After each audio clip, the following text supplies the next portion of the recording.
SABC News reporter Lutendo Bobodi covered this story and joins us now live. Lutendo, good evening. Thank you so much for your time. Really do appreciate it. Perhaps to talk about the two big speeches that were delivered at the start and at the tail end of this. It was opened by President Cyril Ramaphosa and closed off by the Secretary General Fikile Mbalula there. Give us a sense of what the key messages and perhaps even the key sentiment was that the two senior leaders of the ANC was trying to drive at this Youth League Congress.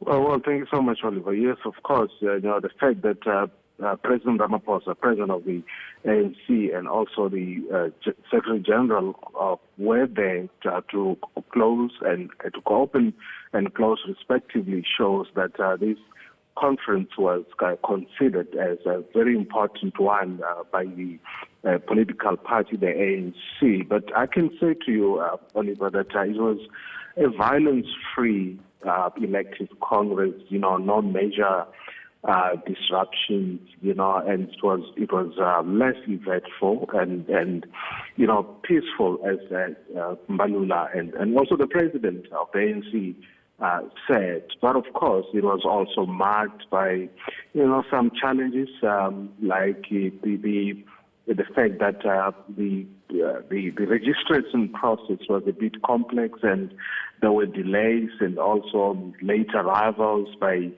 some delegates, particularly Eastern Cape and Northern Cape. But to talk about the messages that were key messages that were delivered by the president, first of all, when he opened the conference on Monday, he spoke about youth unemployment and highlighting it and saying that it's a crisis, and he hopes that the Youth League will find, or the young people in the Youth League will find ways and means to try and solve this. And he also mentioned that agriculture and mining were key sectors that could be seen as a solution to resolve youth unemployment, which is now which has reached that crisis proportion in South Africa. That is some of the things that he said, and also just urging young people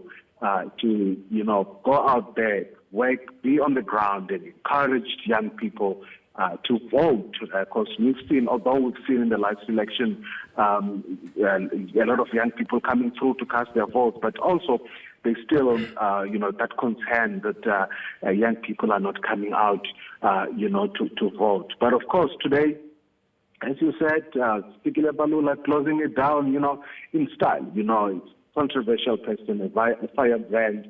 There's no dull moment when he's there. Well, I think what he said, what was particularly engrossing to me, Oliver, was when he spoke about Donald Trump, the president of the U.S., saying he's trying to isolate South Africa from the rest of Africa, and that should not be allowed, saying the neo-colonialist ideology that is being bandied around in South Africa by the U.S. should not be allowed, because it is divisive and it isolates South Africa from the rest of the world.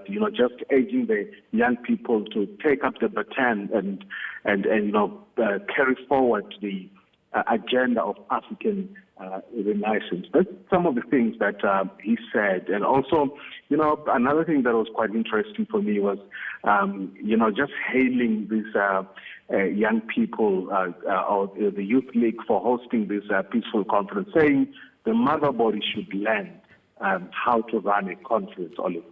Yeah, there's typically what one would describe to be a healthy tension between the mother body and the Youth League pertaining to things such as representation. Oftentimes, the Youth League feels that they're not adequately represented in key structures of governance in the party and in government, and they feel like they've been left by the wayside as the old guard, so to speak, continue to occupy those spaces.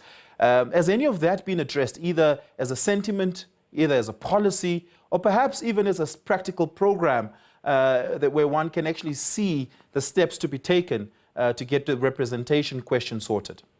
Yeah, quite naturally, an issue like that will be raised. Like young people themselves saying that they feel that the ANC, the mother body out there, they should see a lot of young people now coming through to help the so-called, the so-called old people. Even Bandula himself, he said, South Africa, not just South Africa, South Africa in particular, and the African continent in general, we should see more young leaders, and he also gave an example of Traore, saying we would need more leaders like him who are now coming with this youthful vibrancy and taking the continent to another level. Yeah, so that issue was also raised, to say we need to see more young people representing the ANC in parliament, and not just experience, but we also need new ideas and that youthful vibrancy, Oliver. Yeah, thank you very much. Really do appreciate it.